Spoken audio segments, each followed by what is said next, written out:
Today we're joined by, for us, an old friend, but a long time no talk.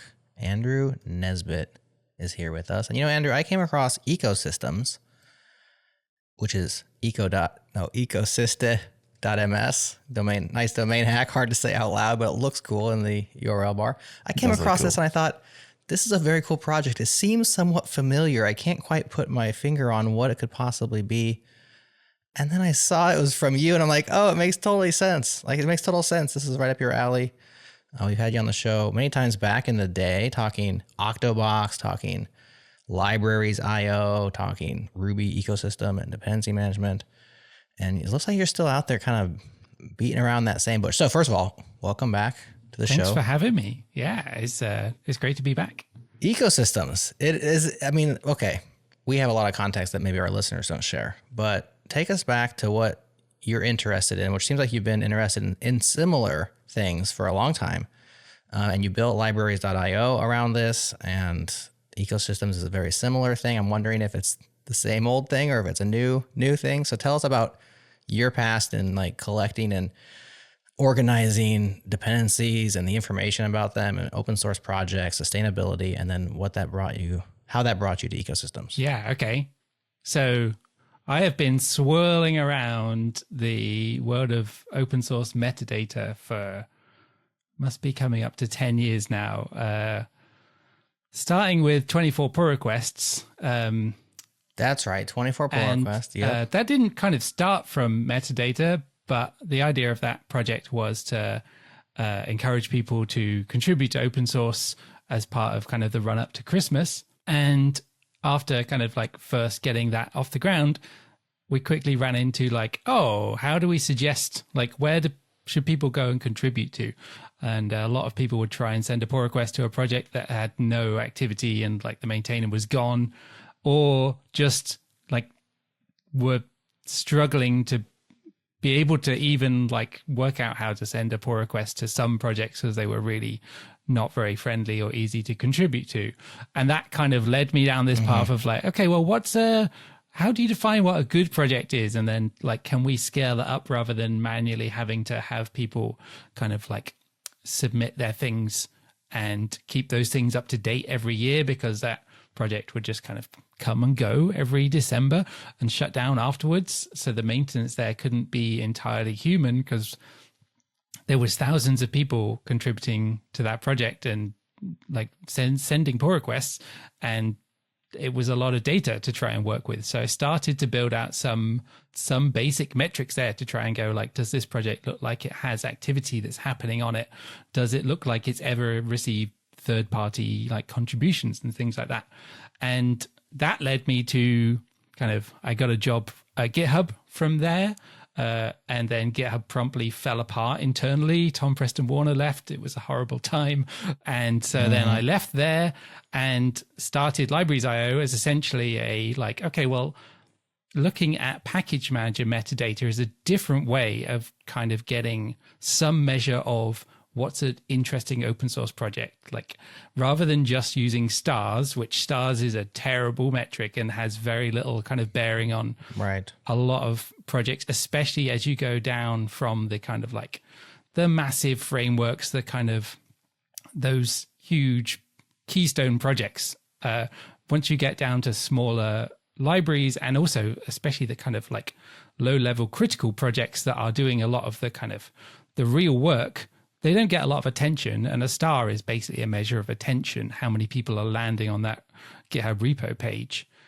So package manager metadata was this is really juicy because it kind of gives me a hook into saying these libraries are being used by other people. But download stats, again, available for most package managers, but not all, is often kind of wildly all over the place for certain projects, especially if they're used a lot in CI, that you'll just see really inflated download stats. And you also don't necessarily see those for dev dependencies, the things that people, especially maintainers, are installing on their laptops to be able to work on those projects, but they're not necessarily a runtime dependency of all the applications. There are definitely gems that Ruby and Rails devs use locally, but aren't shipped with the Rails app. So you would never see those numbers. And the insight that I kind of accidentally tripped over was, if we go mining the dependency information out of open source repositories at a large scale, you actually start to get a really good picture of how people really use open source and how they don't use open source. Like, if a project breaks, you probably don't go and unstar that project. Let's be honest. Like, not many people are unstarring things. They don't remember. And also, you don't undownload a thing. The download count remains after you downloaded it and was like, oh, this doesn't actually work, or this is not what I wanted, or has become unmaintained. Whereas I depend on this thing. If I remove that thing as a dependency, then numbers go down and you get a really interesting, strong signal that something is maybe not quite right with that project. So that kind of led me onto a path of, I should just try and index the dependencies of every open source project ever. And Libraries.io started out as a search engine designed to be like, I can help you try and find the best package. And that was primarily like, this package is well used, so therefore that implies like that it has good documentation, that it actually works, and other people are using it as kind of a proxy. And it grew and grew and became a massive and expensive and difficult project to maintain as a side project whilst I was doing contracting. And me and Ben, who are working on it, were like, well, what are we going to do? How can we turn this into a sustainable project that can fund itself? And at the time, GitHub had just implemented its own dependency graph as well, along with purchasing Dependabot. And that basically, they started giving that away for free. That pulled the rug out of any plans we had to monetize Libraries.io directly, as well as a project I was building called Dependency CI, which never really got off the ground, but was back in the day was like, oh, this is really cool, because it could literally like block your pull request to say you're trying to add a dependency here that is not good because it doesn't have a license, or it's got security issues or other things. Mm-hmm. And so we ended up selling to Tidelift to try and find some way of recouping the costs of building out that project. But just before we did, we also made all of the code open source and all of the data open source. So it was kind of like an airdrop into the community to be like, this is always going to be here if you want to use it for purposes. Didn't really work out at Tidelift. There's a big cultural difference in the founders at Tidelift compared to me and Ben. Me and Ben are very we really like building and solving problems in the open and shipping stuff really quickly and seeing kind of iterating on those things. And Tidelift cultures was because they just sold to another company. Yeah, who bought Tidelift? Sonar? I can't remember the name. It's a security company. And as a shareholder of Tidelift, I can tell you I didn't get anything from that sale. Bummer, but, dude. Libraries.io was there and was open source. And after I took a break for a little while during the pandemic, which, everyone had a kind of a crazy time, I went to do some contracting with Protocol Labs, basically kicking the tires on IPFS and Filecoin and trying to use it as a real user. It's an interesting time of actually trying. Like the trying that was pretty cool. And then at the same time was talking to Schmidt Futures, which is now Schmidt Science, but one of the kind of sub foundations of the Schmidt Foundation, who are basically saying we have researchers that were using the data from Libraries.io for research, but now Libraries.io, when I left Tidelift, they started to remove features of Libraries.io, especially the API access and the data. And Schmidt Futures basically kind of came along and said, could you stand up another copy of it? And I was like, we could do that, But what if we rebuilt it from the ground up as infrastructure for research purposes, rather than taking the same code, which is like one big search engine, one honking great Rails app, and actually make it into kind of a slightly more like take all the lessons learned, but instead of building it as a search engine, instead build it as a base layer of open source metadata, which then can be used to build a libraries.io on top of it.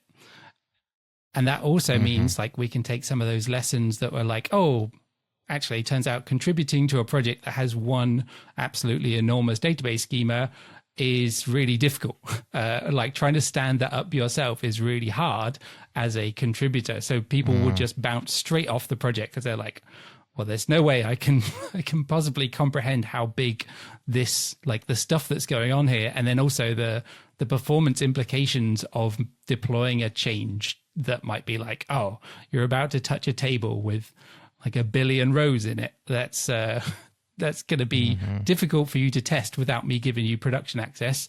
And I really don't want to do that to random third-party open source contributors. And so ecosystems is essentially a do-over of libraries.io.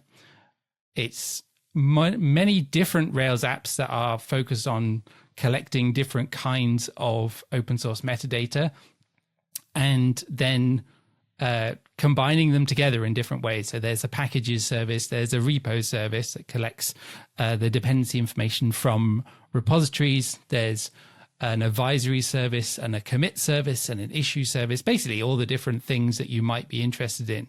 And each one of them can then be independently worked on and scaled up as like different amounts of data pour in and kind of collect in different places. And that has been going on for nearly, I want to say 3 years now.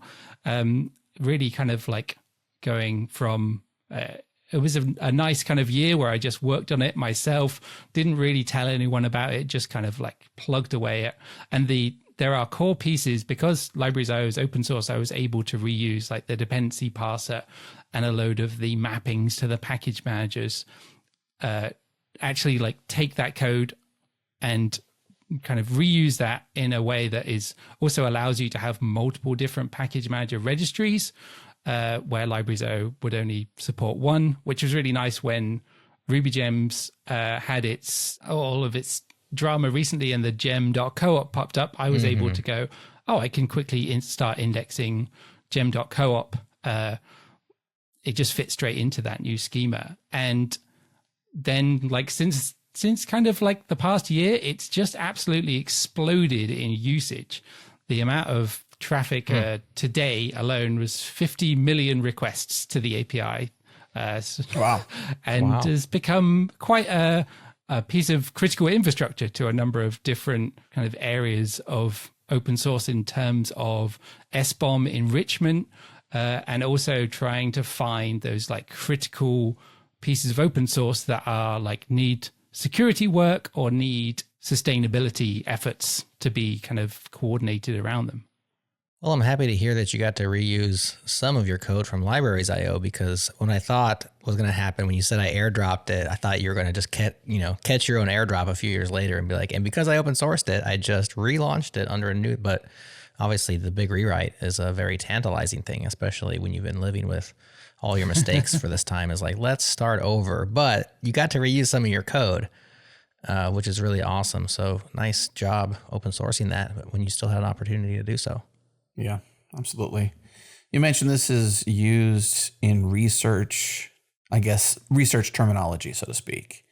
What exactly does that look like? Like, who are those folks? What kind of research are they doing? Are they developers? Are they developer adjacent? I think they're mostly developer adjacent, or in the research space, I guess you'd call them like research engineers, where lots of computer science researchers are like, we want to study what these kind of behaviors are like across different package managers, or comparing like what are developers doing in this space versus that space, especially around the dependency stuff, to be able to go like, oh, the average number of dependencies in a JavaScript app compared to a Ruby app, for example, which I think is about 10x And then looking at kind of, can you go down those dependency chains and find where the security problems are or the license problems are, and also leading into kind of like, how can we encourage best practices in this space, or looking at how to work out like how many projects have taken on these various kinds of like, especially just recently I had a call with someone who's looking at all the attestations around trusted publishing, like how many can we see like the share of usage of packages that have the trusted publishing setup and are publishing attestations into Sigstore compared to like the overall space, and also then breaking that down across different ecosystems as well. This might be silly, but let me ask you this. I've been researching some CLIs, and I've been researching how CLIs install themselves. Sometimes they'll leverage the actual package manager of the distro, like a Linux distro or something like that. But most, by and large, just give you a URL to curl and pass to bash, essentially, which can be problematic if you don't trust the script. If I wanted to research, I guess, somehow research CLIs and how they install themselves and the various ways they install themselves, is that something that this service could do? Like, is that the level of research I could do? Yeah, I mean, for one thing, you would be able to quickly find everything that had kind of like tagged itself up as a CLI program.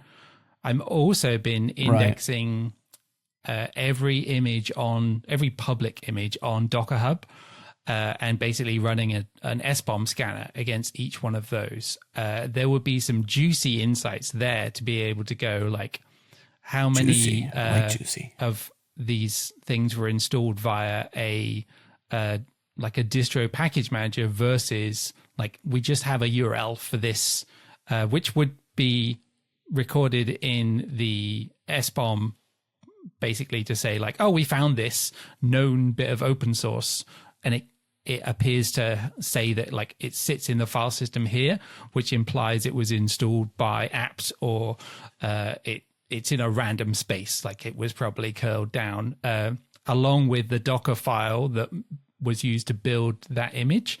And there's a good kind of million open source Docker images on Docker Hub, or at least, individual versions of things. And you also get the interesting aspect there of that you can kind of multiply that by the number of downloads that some of these Docker images have. And some of those numbers are crazy, like millions and millions of downloads of a particular image. And of course, those numbers inside that one container are like never reflected in the package managers upstream. So just because it was downloaded in Docker doesn't mean, that actually shows up as being a million downloads in Ruby Gems or on NPM. Right. So you start to see some really interesting things, and you start to see those download numbers, or the proxy for a download number of distro packages as well, which is a really hard number to get hold of because, every distro package manager is very heavily mirrored and basically like just a file system somewhere exposed over HTTP or rsync. So no one has good download stats for those things. The only place you really find that is the Debian popularity contest, which is opt-in, not opt-out.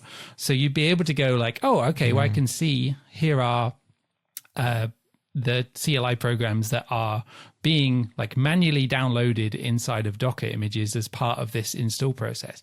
It's not going to give you everything, but it certainly gives you a good proxy for like, okay, well, I can see where like relative usage of these things starts to show up, which is, where I found the most useful ways of kind of sorting different piles of packages or whole registries is to go like, okay, well, if I sort this registry by the number of dependent repositories or the number of dependent packages, like which things show up at the top, and then also like which of those things make up 80% of all of this stuff. And you actually end up looking at like, if for 80, like I like the 80-20 rule, but it doesn't actually turn out to be like 20% of packages make up 80% of usage. It's like 0.01% of packages make up 80% of usage. It's tiny amounts. Like there might be 2,000 node modules total that make up 80% of all of the usage of NPM in terms of downloads and in terms of like discrete dependent repositories, which is like when you then start to really focus that lens, you see a long tail of stuff that never gets used. And there's also like all kinds of spam and malware and stuff that floats around. But there's like a 15,000 packages, which are like the packages that make up most open source usage across all these ecosystems. It's kind of amazing how massive that asymmetry is when you like pin that down to individuals. Yeah, and that's like on average one maintainer per package at that critical level as well. So that's like 15,000 people maintaining all of open source usage. That makes the SKCD comic even more poignant. You know, the one person in Nebraska, you know, replace Nebraska with wherever they are around the world. They're probably in different towns. And how many of them have you had on the changelog? That's a good question. Probably a good percentage of those. Oh man. So there's 15,000 people basically running the world for free. Wow. I have done a little bit of indexing of, you know, like how many of those have GitHub sponsors or are their projects on Open Collective or they have some other kind of funding link. And in terms of those top critical packages, it comes out to kind of like, depending on the ecosystem, it's somewhere between 25% and 50% have some way of, you know, like, here's an automated way you can give me a donation to the project.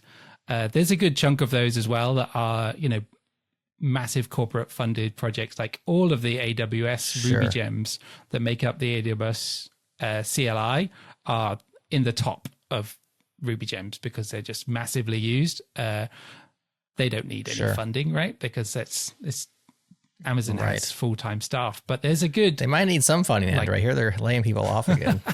Hopefully they didn't lay off all the Ruby people maintaining the CLI there. That would be awful. So do you track... So you're tracking those who are able to receive funding in some sort of automated fashion. Do you track funding itself? Like who's getting how much money and how? Yes. Well, where possible. So I'm tracking... I call it a funding link, and some package managers have funding links support where you can say like, oh, you can donate to me over here. Repositories have the funding YAML file, and I go looking for that wherever possible. And you actually see that even on GitLab and Codeberg. I don't know how well those platforms like display it in the UI, but it definitely, because obviously GitHub sponsors is not, I don't think there's a GitLab sponsors or a Codeberg sponsors. Those files do show up all over the place.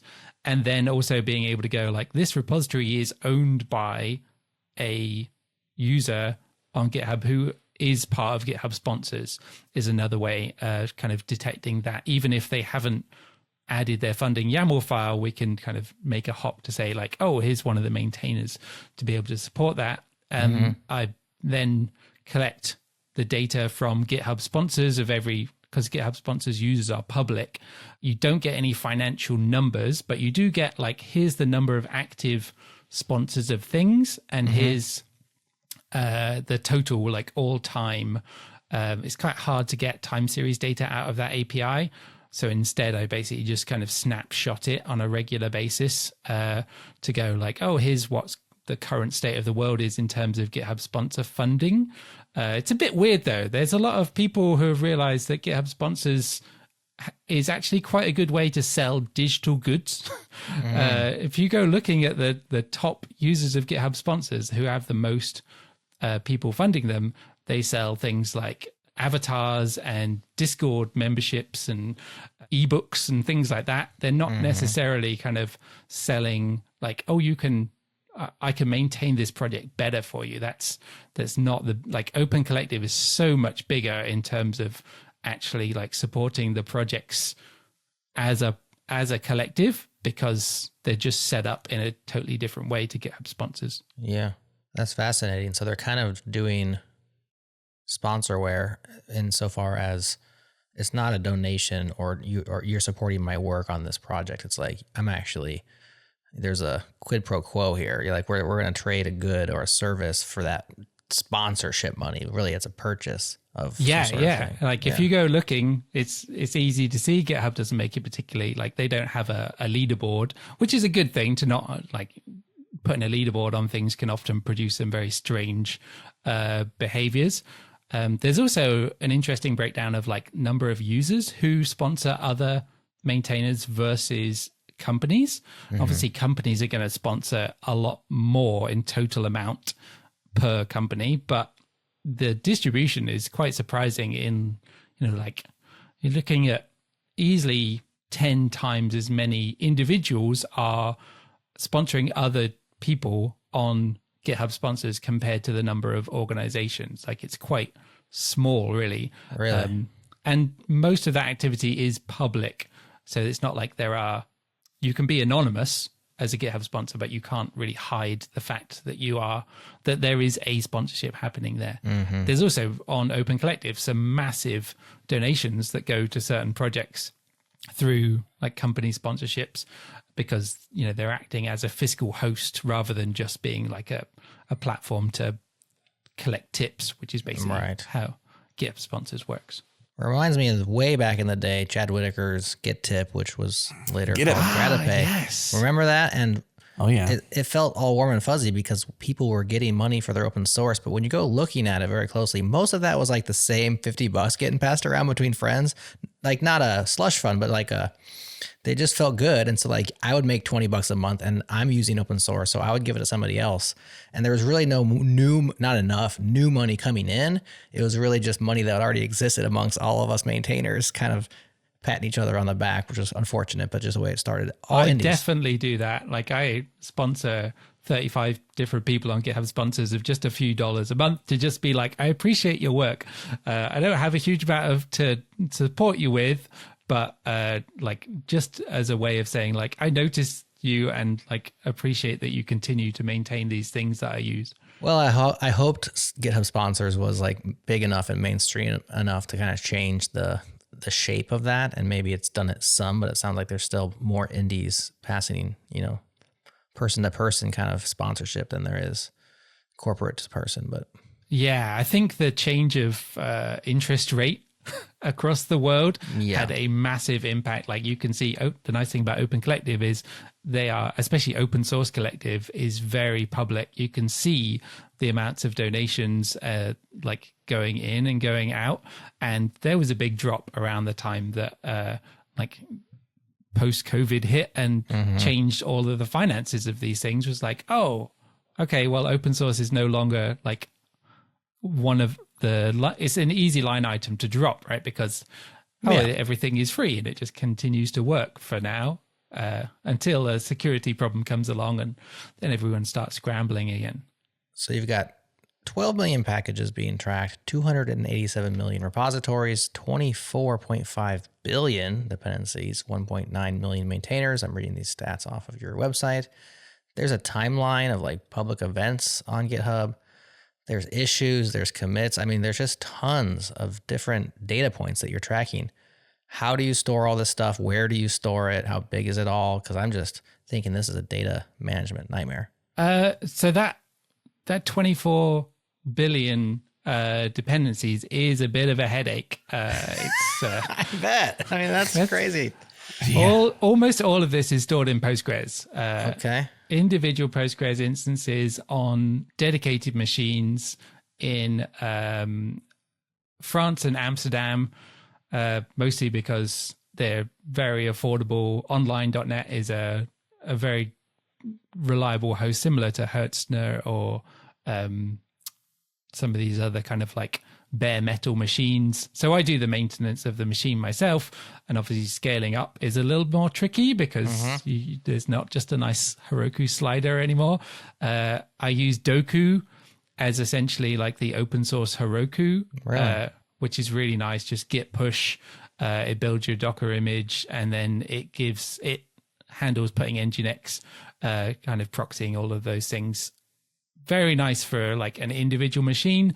Doesn't really give you any kind of multi-machine things, but I try to avoid too much complexity when there's only a very small number of people working on doing the infrastructure, and it's mostly me, rather than I calculated like a back of the napkin thing the other day. I think it would cost me 15 times as much to host on AWS as it does to host it on dedicated machines right now.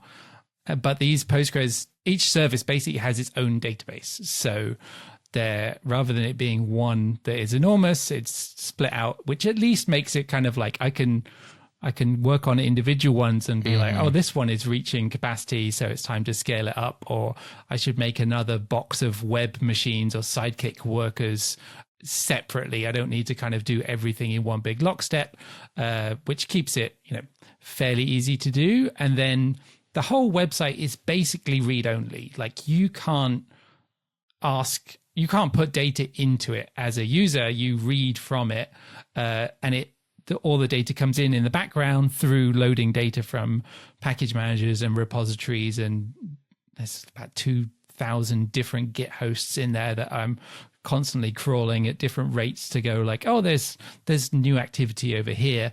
So I can cache things very aggressively at the kind of HTTP layer. I think the cache hit rate at the moment is about 60% in Cloudflare. At some points, I've got it all the way up to like 95%, but then you get some AI bots come along and they do some weird stuff, and it's very hard to cache such a long tail of billions and billions of URLs that might exist on the platform. And Cloudflare on the free plan is not going to cover, an unlimited amount of cache. You just kind of keep rolling over the cache over and over again. Is this a solo project again, or is this you and Ben back together? Ben is working on it part-time. Okay. He is also the one of the directors at Open Source Collective, which is, that's a lot of work in itself. Yeah. And then we have a few people who are doing some part-time work. Martin has done all the design work, which looks so much better than like my efforts of the original. You can see that, and there's a couple of older hidden web pages there that are very poorly designed, which is just me like making some plain bootstrap pages. And we just had James come on to help with making the project like better documented and easier to onboard as a contributor, because I was running so fast on standing everything up and scaling it up and collecting all that data that I didn't really leave a lot of documentation along the way, which is terrible. But hopefully, like, these are pretty basic Rails apps. There's not a lot of interesting stuff, like intentionally trying to make it the most boring tech possible so that I can focus on the interesting stuff, which is like the parsing or the mapping of the metadata, which is like each app has that core little nubbin of like, oh, here's where the real logic sits. And that's like a nice, well-tested bit of functionality with a load of Rails scaffolding around it to be like, okay, write this into Postgres and then serve it up as in kind of the quickest way possible. How many apps is it now? Oh, good question. It must be coming up to 20, but some of them are quite small. Like there's a load of services that are kind of like stateless. Like I will just give you a SHA-256 of a tarball that you get from Ruby Gems or similar. And a lot of those I basically have on the chopping block to try and turn into something a little bit more like, imagine a GitHub Actions, but for analyzing packages. So rather than it happening every time that you commit or every time you open a pull request, instead it'd be like, you can define, I want to run this kind of analysis on this package when a new version comes out. That might be like copyright and license extraction, or it might be do me a capabilities analysis of this Go package using the caps lock library, which will basically go like, oh, this library just gained network access and it can read environment variables and it became a crypto miner. Would be a great way of like being able to highlight some of those changes. So I want to pull it down and make it a little bit kind of like fewer services, but one of those services will be basically the like, which open source analysis do you want to run against this package? And then here's a massive fire hose of every activity that is happening. And you can hook those analysis in to say like, okay, I want to run Zizmor every time I see a GitHub action change, because Zizmor does the security scan on the YAML config to go like, you've just introduced a footgun of GitHub actions here, and then try and publish all of those analysis back out as a public good. Just basically fling that into S3 or something as a way that allows researchers again to go and do broad analysis over the whole ecosystem or multiple ecosystems without having to spend all their time like collecting all of that base data and normalizing it and then setting up infrastructure to run all of that across all of those packages. I see that time and time again, where the paper is like 50% of the work is, we had to collect all of this data and we had to make sure that it all fit into the right box. And then we could actually start doing the interesting research. So what I hope is we get to a place where it's like, you don't need to do that. You can just use this open data set. And that gives you a good starting point to then start to really dig into like what's going on in these ecosystems. That's the dream anyway. You're certainly working your way towards that. So does Schmidt Sciences, do they foot the bill for all of this work? And then... So they gave a grant initially to get us started. Luckily, because they gave it in dollars and the exchange rate was very positive for a while. So we actually managed to stretch that from a 1-year grant into a 2-year grant. And then Open Collective has been supporting the project as well as a physical host, but also as a customer. So I built a number of tools for them to help them kind of investigate ways of trying to expand the ability to kind of let companies fund open source, and then also to try and measure the return on investment of giving to projects and try and be able to see like, if I donate money here or resources, does that turn into actions and changes on the repositories?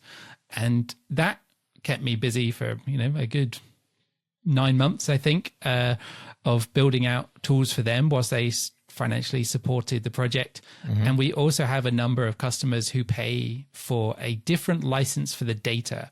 So the data is CC by SA, which is share like a copyleft license. You can use it for whatever you like, as long as you also persist the license and you credit where it came from. But if you don't want to do that, then you can pay to essentially have a CC0 license. It's not actually CC0 because there's some things there to say like, don't just completely undercut us and sell that on again. But we have a number of customers there that basically pays for all the hosting costs. So it's self-sufficient. It runs itself but you don't get any extra feature development on top of that. Right. So that's like where I'm trying to work on right now is to get that level of sustainability higher.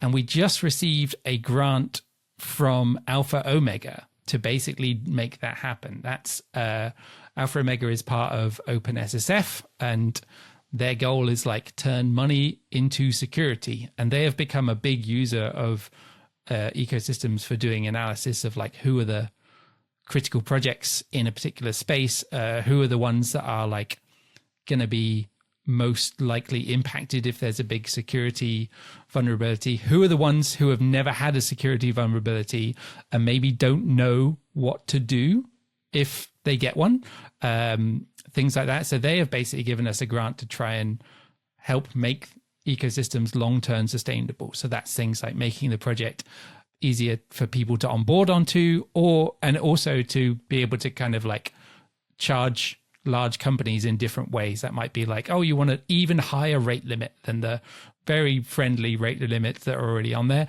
Like you want to go even harder, well, then you can pay for, like a super rate limit or similar. And then also this kind of like pipeline of analysis will be another way that it basically be like, you want to run your LLM queries across all these package source code. Well, then you can funnel it through here. We'll just like tee that up and trigger it every time that we see a new release of a package or similar. Will be another way that I think would be essentially it just like, oh, you're just paying for our CPU to do this analysis, and then the analysis that comes out the other side, if it is idempotent, I guess, LLM queries are not idempotent. You're going to get a different thing every time you do an analysis. But for a lot of those things will just come out as a public good, and companies will have paid to have it generated, but then it's shared for everyone to use, which I think is a nice thing. I mean, what I'd really like to be able to do then is to actually do revenue share with the people who are maintaining those individual command line tools that do the analysis. Imagine being able to go like, oh, we can help with supporting Zismore and Bullet, or like all of these different things that are like command line tools that analyze source code. And rather than you build a whole enterprise company around your command line tool, you can just focus on making that tool really good, and then we can run it at scale for customers, and then just funnel the money back to the maintainers after whatever infrastructure costs there were to run it, so that you can actually focus on building the open source tools rather than building the scaffolding around it.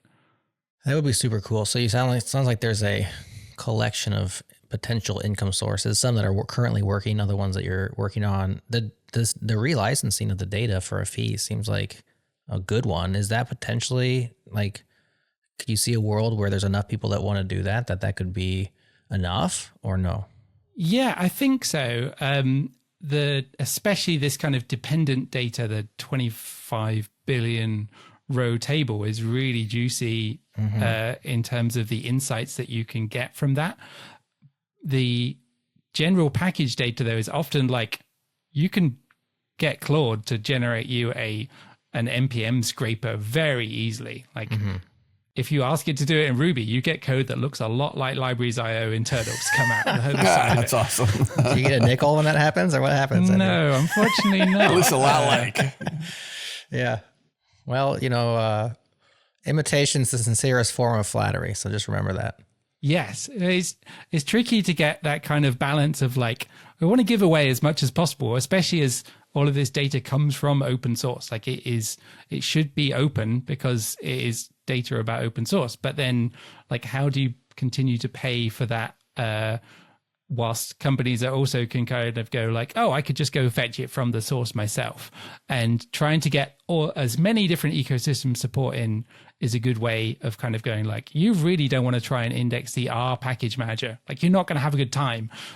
So like, we try and take care of all of the horrible bits. And then also being able to fetch like the Linux distro package managers, which is something that I'm trying to add more distro support in, because each one of those has its own kind of like horrible rabbit holes of weird and wonderful metadata, and trying to work out like, how does this fit into the schema? A lot of it is kind of trying to tie it around the package URL format, Perl, but not Perl the language. Although you can have a Perl for CPAN that is, a Perl about Perl. That is kind of has kind of come out from efforts in the SBOM world, and was like originally kind of one of the inspirations was libraries.io being like able to map these things into different ecosystems and kind of say, like, you have an ecosystem, you have a name of a package, and you have a version. Like, can we talk about this in a kind of fairly standardized way as a way of transporting these package bits of metadata between different platforms that are doing analysis of different kinds? And SBOM is kind of like the natural conclusion of that. Of course, you have two different SBOM standards. There can't just be one standard for things. But that being able to look things up by Perl is something that ecosystems does really well, because you can basically then take an SBOM and just work through it, every single package that's in there, and say, can you tell me about this package? Can you tell me what security advisories are affecting the version that I've got in my SBOM? And that is like the biggest use right now is there are lots and lots of people with GitHub Actions that are just enriching their SBOMs with this kind of information. And they just, it's funny how much more traffic we get on a weekday than on a weekend. And it's I think it's just because of the GitHub action kind of like, oh, this is happening every time someone commits. So you see a smash of traffic of them like enriching their S-bombs and checking out every package that is in there. And then the weekend comes along, everyone stops working, and the traffic shape completely changes. And also the cache hit rate completely goes through the floor, because suddenly it's like, oh, there's all kinds of other weird and wonderful things happening at the weekends, especially lots more like researchers and hobbyists using it. So you've mentioned a few of the weird, gnarly things like multiple SBOM specs, etc. You have 35 ecosystems on here. NPM, Golang, Docker, to name a few, right? Crates, NuGet, so you're in that world. Across 75 registries. So I'm assuming, some ecosystems have multiple registries. Yeah, Maven especially has lots of registries in the Maven world. And then even Bower.io. I remember Bower. I don't know if people are still using that. Anyways. Forever ago, man. No one adopts anything. They don't accept any new packages, but you'll still find people that use them and download stuff through them. Yeah. So what I'm wondering is where are the black sheep? Where's the gnarliest, weirdest? I don't want to create any enemies for you, Andrew, but which of these ecosystems are in your own heart of hearts, notoriously hard to work with? Well, the hardest bits are often like the change over time, especially when you go back to the really old stuff. The classic one is that you'd think NPM, their names are case insensitive. But if you go and try and index every name in NPM, you will find about 1,000 that are case sensitive and have clashes with a different cased version of the name. And those still exist on the registry. They haven't been removed. And so if you try and make an index against that, you're going to have a bad time, because as soon as you actually go to run that, you're like, oh, that's not like that anymore. So there's things like that when you go back into the time, going back further and further is oh, there's weird things here, especially when the package manager registry has a document database rather than something that is always enforcing its schema in every record. And NPM used to be CouchDB, which is oh, they've changed some schemas of the package metadata. So in new packages, it looks different than old ones. Mm-hmm. Of course, now it's actually Postgres underneath, and it pretends to be CouchDB, which is interesting. And imagine a headache in terms of actually maintaining that. But they still have some really old and weird, you just run into this bit of metadata isn't right for these few packages because it was frozen in time there as JSON in Postgres now somewhere. Similarly with Maven, they've got lots of different kinds of POM XMLs, and there's so many features in the way that Maven can have these nested and parent POMs that is, I don't really have a background in Java, so I've never used Maven as a user. But the amount of different ways that you can describe the data that is stored in a POM XML and then published out to Maven Central. Of course, once it's on Maven Central and it's frozen in time almost, they don't then go and update. If RubyGems adds a new attribute to their registry, that becomes available in the metadata for every single endpoint because it's just a Rails app that's generating JSON. But for the things that store the files as a historical, we just dumped this file somewhere, then you're okay, my code needs to be able to know every different possible version of this, how this worked, and then also be able to recover from it. The worst one is the R package manager. It's not huge, but it is used a lot in the research space, and they don't have an API. You have to scrape HTML from the thing. They also remove packages quite regularly, which is very strange. So R has this really weird, I think it's because it's come from a scientific kind of non-developer background. R, it also has one indexed arrays, which not many programming languages have that, right? But their package manager won't let you pin to an older version of something. It won't say I want version 1, even though there's version 2.0 is out. And the knock-on effect of that is that, so when, as a user, if I'm going to say install my R packages, I always get the latest version of everything.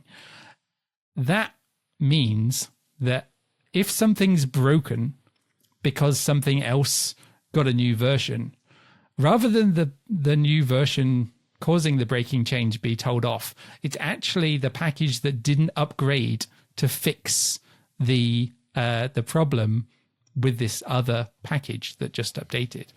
So if you're not proactive in fixing breakages with your package being used with other packages, your package gets removed. It gets kicked out of that registry, which is pretty wild because, people, especially in science, trying to make their science reproducible, are like, oh, my package got yanked. Like, how am I supposed to reproduce this science? It's no longer here. So they have some very strange behaviors where they'll actually make snapshots of the registry. And then so you can say, I want to install my R package from this registry on this day. So you actually have a weird historical aspect of the thing, which is not like a lot of other package managers, and is very hard to change because, there's just not a lot of, we don't have a lot of funding in open source, but in terms of research software engineers, there's no incentive there to maintain and develop software unless it has a paper attached to it, right? If you can get citations, great. You can continue to make a case to keep working on those things. But once it's done kind of thing. You're like, oh, you already published that paper. I don't need to continue maintaining the software.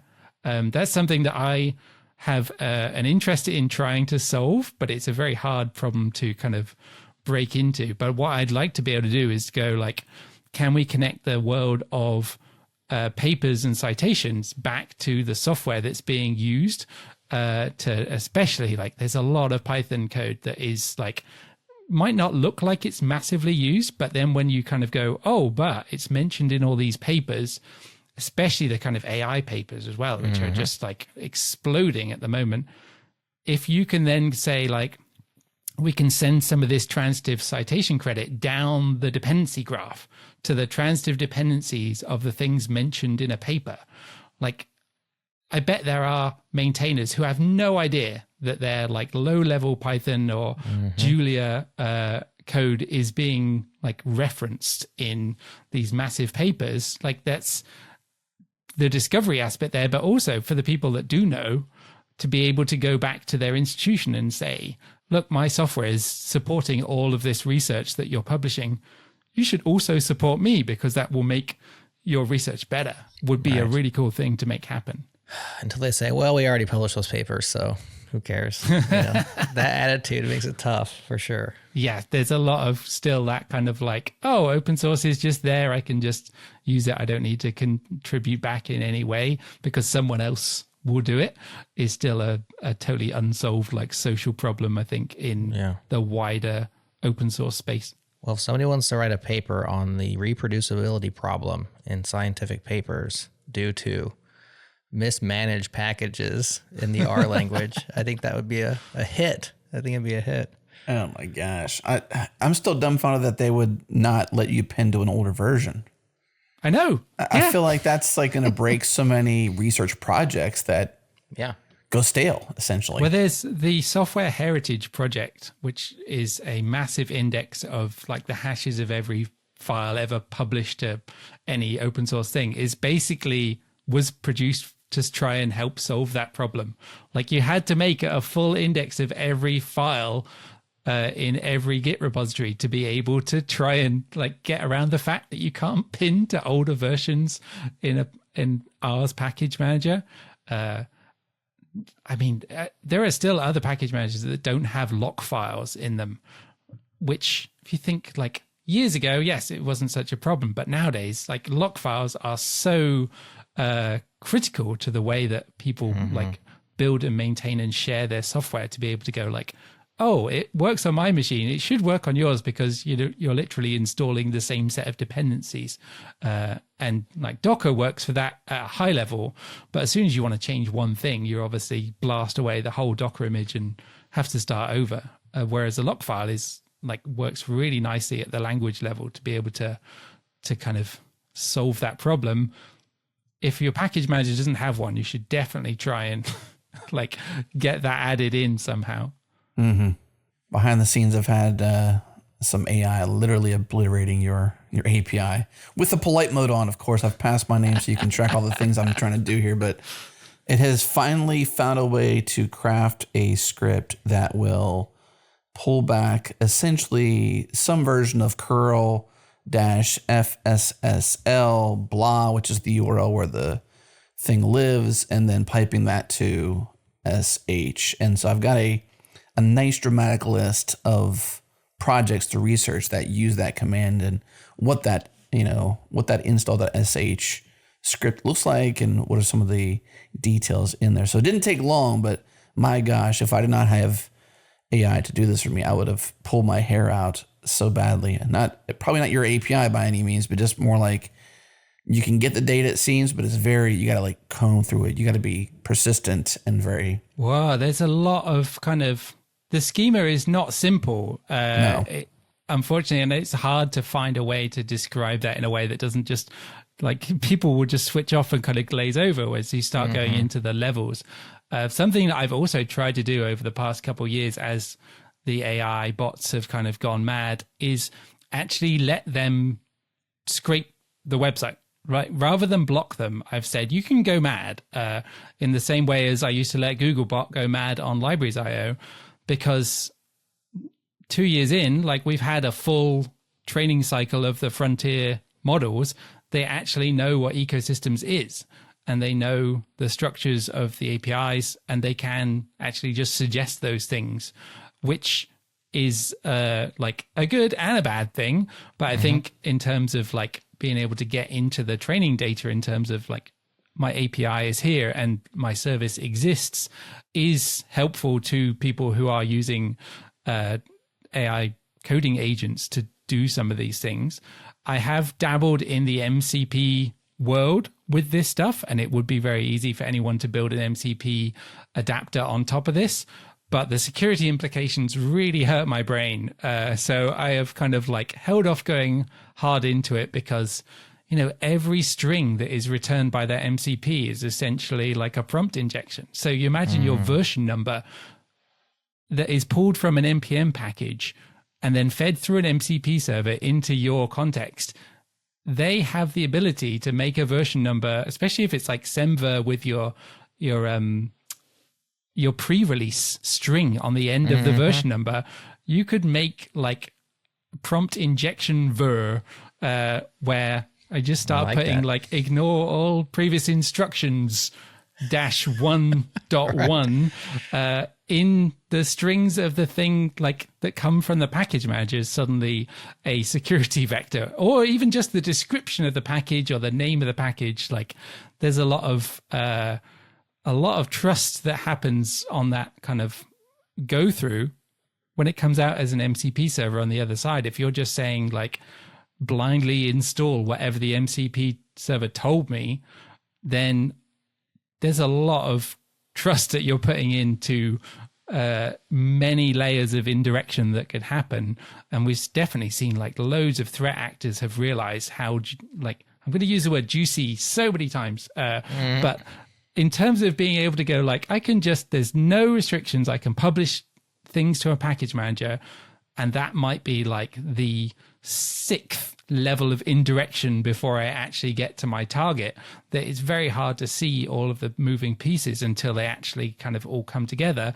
But most of these package managers have zero restrictions in what you can do. Like even GitHub only just recently started kind of saying like, there are certain restrictions in how like you automated the NPM publishing can be, because people were literally like, every commit, I'll just publish a new version. Why not? There's no restrictions. Like 100 versions a day, which is like, why are you doing this? Well, because we could. And the cost to the registries is mad as well. Like you see that PyPI are just showing their numbers continue to grow, and they're like, well, how the hell are we going to continue to fund this? Because it doesn't look like it's going to stop anytime soon. That it feels like there's a lot of challenges that are kind of like coming down the pipe for these shared open bits of infrastructure to keep them as open as they currently are. What is your take then with this rate limits and polling when it comes to this polite nature you have here? Like, how do you leverage that?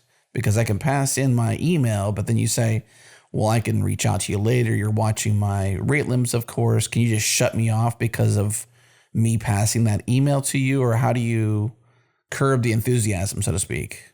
So right now we have this, like, we have the anonymous rate limit, which I think is 5,000 requests an hour per IP address, basically. And then the polite pool, which is a term we borrowed from a service called OpenAlex, which is basically like ecosystems, but for research papers. They have this, if you pass in your email address as part of the user agent, then you just get an uprated rate limit, so that if we see that you're smashing the API, we can contact you and say like, oh, what are you like doing? Can we help you do this in a different way? So far, I haven't actually like been tracking that particularly closely. I've literally just like, great. Cloudflare is still like catching most of that stuff before, like if you hit anything that's cached, it doesn't even touch your rate limit. So it's only the uncached things that actually affects that rate limit. But even then, it's like 10,000 requests an hour. You're gonna, if you're really, really hitting it, you're gonna run into that.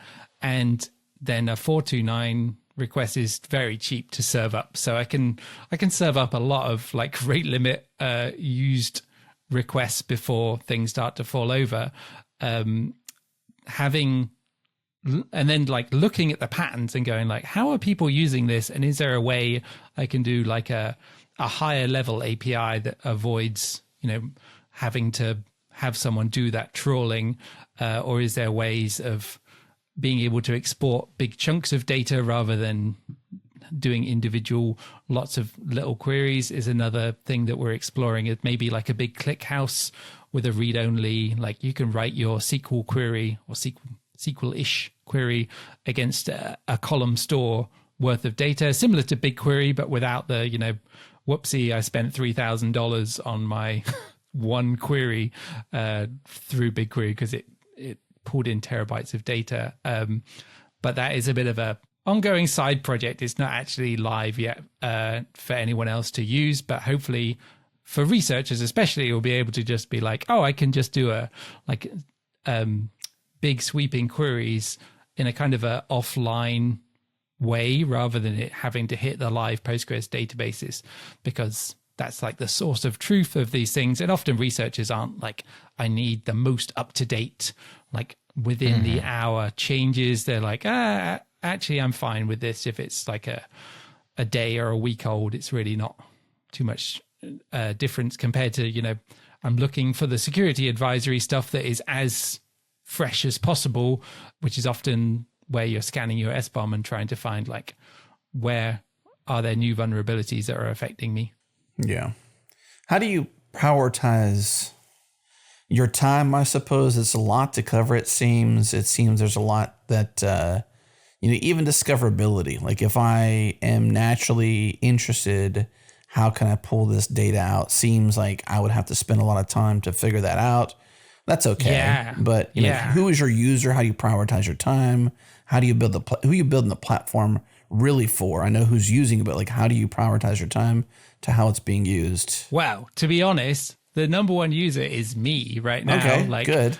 That's who I prioritize for, because I have a good picture of how like you'd want to be able to pull this data out. So the APIs are, each one has its own open API YAML spec, which kind of tells you here are all the different endpoints that you would want to use.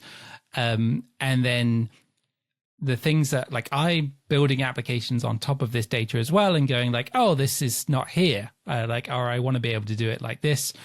So often like a lot of those APIs have shown up because I couldn't get them to work right. Josh Bressers has also like had a good amount of input in just like absolutely thrashing various aspects of it to look up lots of data around CVEs and the kind of rate of versions being published. There's also kind of loads of tools that have been built on top of it. So there's SNCC has a tool called Parlay, which does SBOM enrichment. And so I can then go and these things are open source. I can go and look at them and see like, oh, how are they currently using the existing API? Is there a better way that I can do? Or do I just need to beef up the caching in some of these kinds of places? It's very much like the prioritization a little bit is like just running around putting out fires. But then occasionally it's like, right, I'm going to turn everything off and I'm going to go and like tackle one of these slightly chunkier problems of essentially like solving a bigger challenge than just, oh, there needs to be a new API. Often that's like, oh, there needs to be another service for another kind of data, or there needs to be another way of querying this thing because lots of people have been asking for this. Like the biggest thing is just being like coming and asking for things on the issue tracker is a great way to kind of kick off that conversation and say like, oh, I've been trying to do this, or I'm trying to solve this problem, but I can't work out how to go through, like I've hit a wall here, or there's just too many individual bits of data over there to, like, can there be an aggregation of this thing somehow? And sometimes that's easy. And sometimes it's like, oh, actually, if we make this index, it's going to be like the index itself is like 500 gigabytes in size. That's hard to fit into RAM. So maybe we think of another way to solve that problem rather than just like adding an index for every single different way you might want to query Postgres. Mm-hmm. I found the introducing Parlay post. They even mentioned that we're enriching Parlay, that it's enriching these SBOMs using ecosystems. So are they one of your paying customers then, considering this tool is probably part of their... No, they are using... So Parlay is an open source tool that other people can use. Okay, gotcha. And so and it's primarily companies because, open source developers don't actually care about SBOMs because they're like, no, here's the code. You don't need I had to search what SBOM enrichments was. I guess I should have guessed that by take a little bit of data and make it better. I don't know. Okay. Well, most SBOM extractions don't, like when you produce an SBOM from, say, a repository or from a Docker container, it will go, here are the packages and the version numbers, but it's not going to tell you like, and here is all of the information about that package, because they just don't have that on disk available most of the time. Some package managers, especially the distro package managers, do actually have that information right there, but these SBOM generation tools don't go and hit the NPM API directly to fetch all of those things.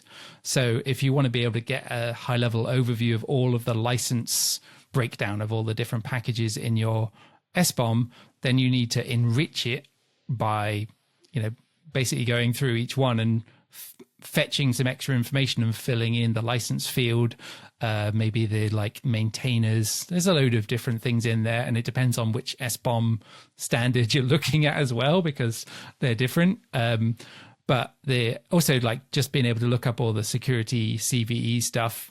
It's nice if you're only working in one particular ecosystem because you can use NPM audit or bundle audit. But as soon as you get into the multi-ecosystem things, which every Docker container is, right? It's going to be like, oh, I've got my Django app with a JavaScript front end and also all of the back end, low-level distro package stuff. There's a big collection of random bits of software in there, and I really don't want to have to use 10 different tools to enrich it. I just want one thing that will just sweep across and support everything. You mentioned a couple of times building things on top of. Is this... since this is sort of a redo for you, it's kind of like a take two, do it better. Is this the substrate for many things? And what are some of those things that you mentioned? You mentioned some things being built on top of, but what are those things? What's the world you envision? There's a few that are listed on the ecosystem's homepage. So we have the things that I've built for Open Collective, which are the Funds app and the Dashboards app. Those two things are definitely, they don't have their own data. They're essentially aggregations of various bits from ecosystems to solve particular challenges. One thing I've not built is a search engine. I've kind of been I'd like to see if someone else would build that. I already did that as in libraries.io, but that would be a natural one to add in there. What I'd really like to build is things that help maintainers understand who is using their software. And this is going back to that 24 billion rows of dependency data to be able to say, like, how much are bots, how much is Docker pulls, how much is just like CI builds, which is, I guess those are all still users, right? I mean, if I'm that person releasing 100 times, I'm still pulling the packages, right? Every time they commit. Yeah, it's boom, new version, because I can, And also to be able to go, like, if we can flip that graph upside down and show you, here are the key, like, people downstream dependencies of your library, then rather than you find out that you broke them because they come into your issue tracker after you just published that release and say, like, you broke stuff, like, maybe building a CI that is like an inverse that goes, okay, well, you committed something. Let me go and test this against your downstream, like your most popular downstream users, to make sure that you didn't break those things. And there's some difficult bits there in making sure, like those downstream CIs are reliable. They're not just going to be like, oh, actually our tests pass all the time regardless, or they fail all the time. So you can't trust, like, if you actually broke anything or not. But to be able to do that would give maintainers insights that would be like, they can actually be proactive about some of these things, and maybe even be able to coordinate and go like, I'm able to reach out to these projects and say, like, I'm going to break this thing, or I'm going to change this thing to make it better. Can I help you upgrade in the process, rather than just, like firing it out into the world and then not being able to know what the impact was until after the fact. Like, I've also been indexing Dependabot data as a way of being able to show, I've no idea why GitHub hasn't done this, but as a maintainer of a thing, if I publish a new version, I want to know how many Dependabot PRs actually like were successfully merged or were closed as like, no, I don't want this because it broke my CI, or just completely left, like, give me more context so that I can understand what's happening with the people that are using my stuff, at least in the open, because there's so many open source users now that it's a good proxy through to closed source. Tools like that enable maintainers to do like more with the same amount of time that they're putting into the project by being more data driven, or being able to just have more like visibility. Because I think a lot of them are working in the dark a lot of the time, partly because, you put the blinkers on and you just focus on getting what you need out of your project, but also because they just have no good idea of like where their key consumers of those things are, and the knock-on effects of being able to go like, oh, I make a breaking change that breaks this other library, and that ends up having a significant impact, as well as, if you have a security advisory to be like, hey, significant end users of my thing, there's going to be a security update, like FYI, get ready to bump, rather than be, oh, we're stuck on this version and now we're going to have to like scramble to try and get it updated. To be able to get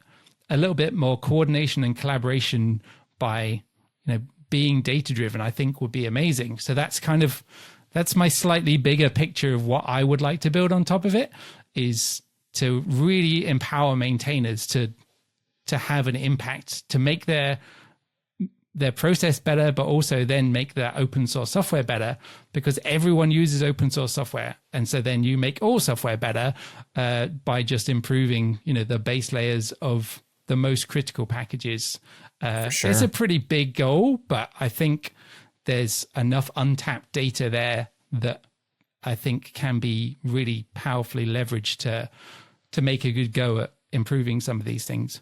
Could you maybe discuss how that interface manifests? Like, what would you show the maintainer? What do you think? Where would you begin when it comes to exposing the data? Like, how do I get to know my users, the people? Yeah, so I could imagine you would see like, okay, well, for this particular package, and maybe I've got lots of packages, but I just drill down to one of them, then I can see here are like my top dependents, and top being, there's lots of different ways you can define what a top would be, but we can just use the ecosystems like usage metrics as one thing.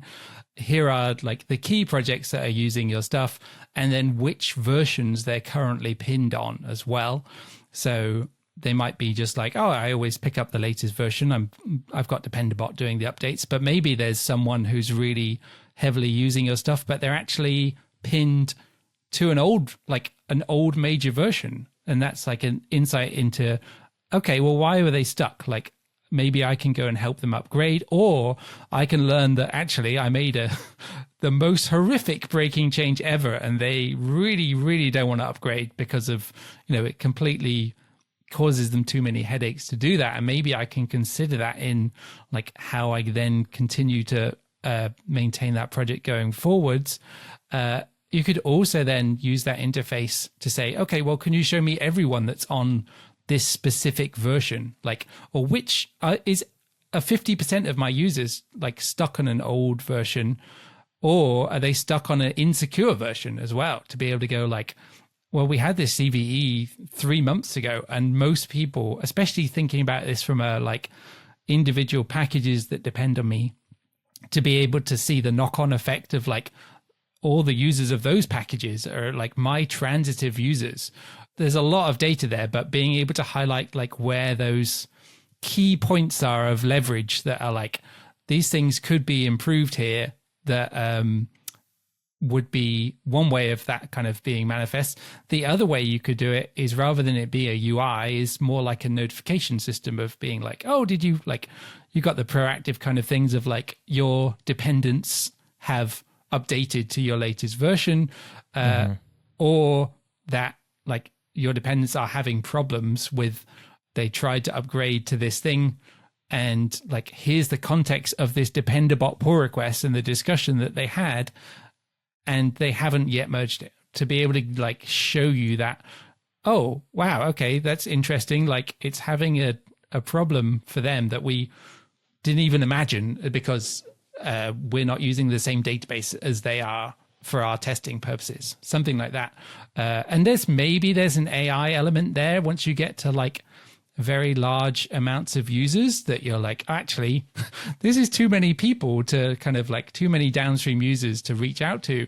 Maybe I can empower Copilot or Claude through some kind of prompt that is like, I've described the changes in my change log in a way that helps them upgrade from one version to the next.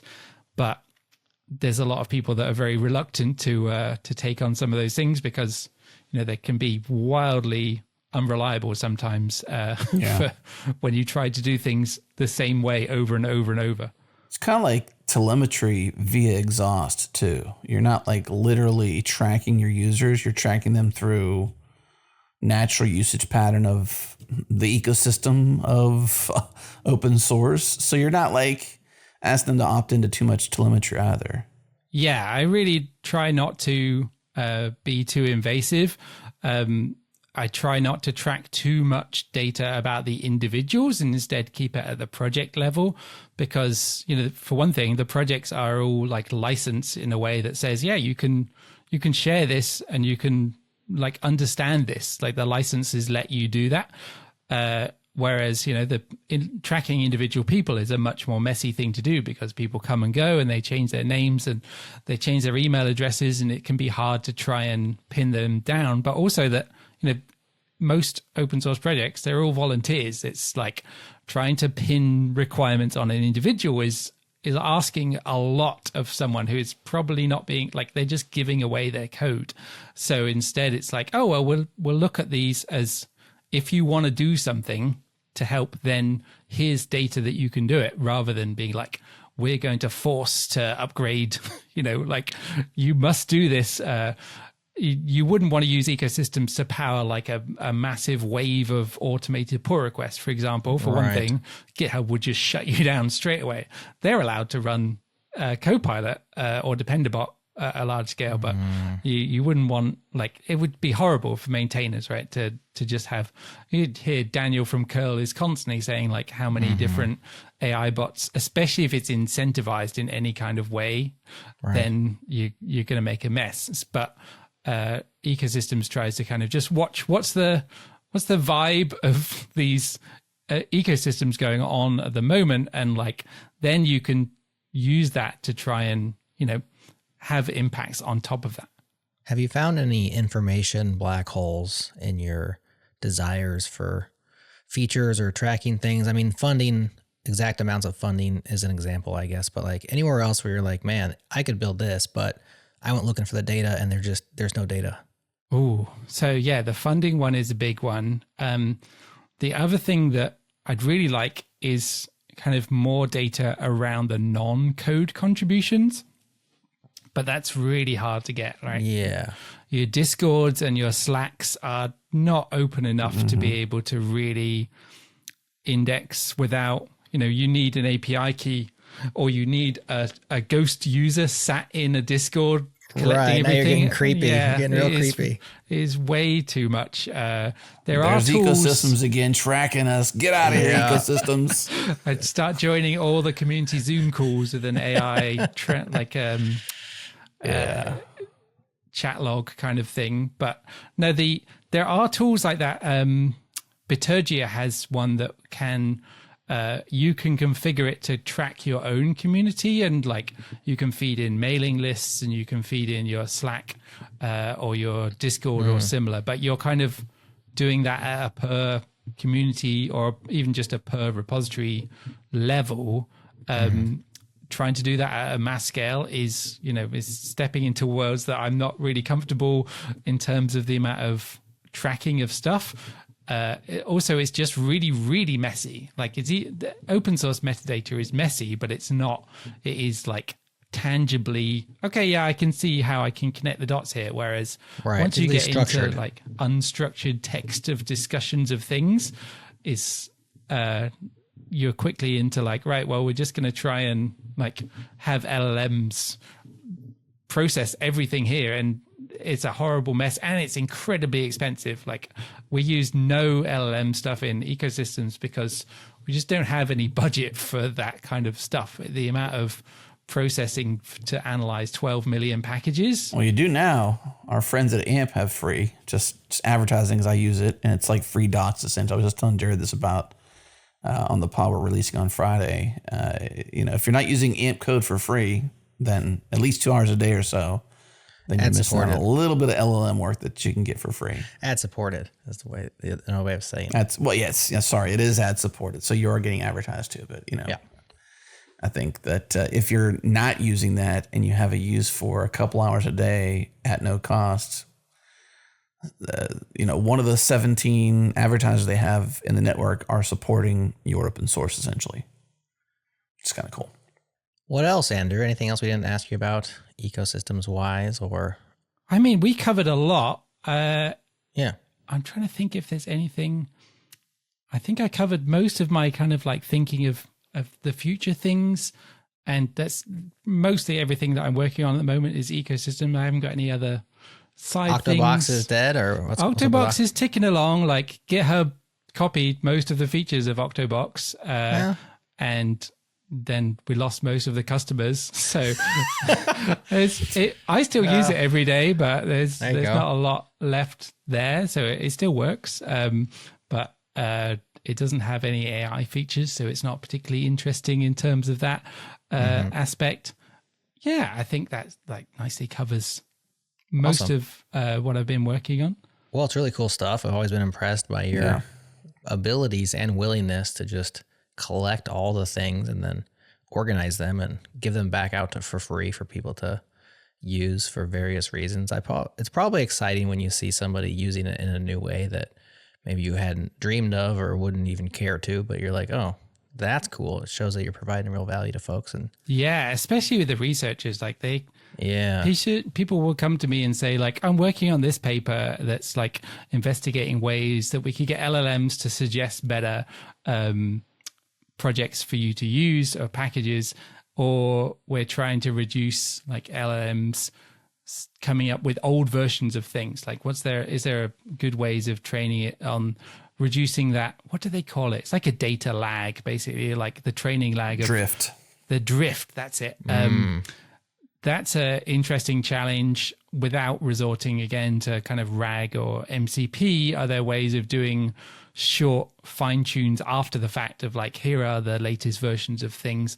And people are doing some interesting research in that space using big chunks of ecosystems data. The other thing I just started noodling on is an open source taxonomy. So to try and define like a taxonomy that describes the different facets of what makes an open source project. What does it do? Who is it for? What technologies does it use? There's about 6 different facets and about 130 different terms that I put together as like a V1 kind of thing of going like, if you were to put these packages into a box or 6 boxes, like which ones would it do? Rather than just going like, here's some free text keywords, like here's a load of the kind of chunks of things, including like the role of the user as well, rather than just thinking about like, oh, it's a front end React app. It's like, but it's is it for an end user or is it for a sysadmin or for a developer? Like to be able to, and then what domain is it in as well? It's like really early, but I'm hoping it is another way that can produce some alignment in this open source discovery world, because, I worked at GitHub for a while on open source discovery and wasn't really able to make a good dent in it there. But I think there's still a lot of low hanging fruit in terms of like just helping people find the right kind of tools to use, because not many other people have really, there's just not a lot of money in that space. It's a lost leader, right? For most companies, is like searching for open source is not going to turn you into like, oh yeah, you can't even run a lot of ads against that kind of stuff because open source developers are like the number one user of ad block. So those ads will disappear pretty quickly. But I'm hoping that taxonomy will be like, here's a nice blueprint of ways that you can define your project and put it into ways that then allow you to kind of go like, okay, well, I've got 5 dimensions here, but I want to rotate around one of them.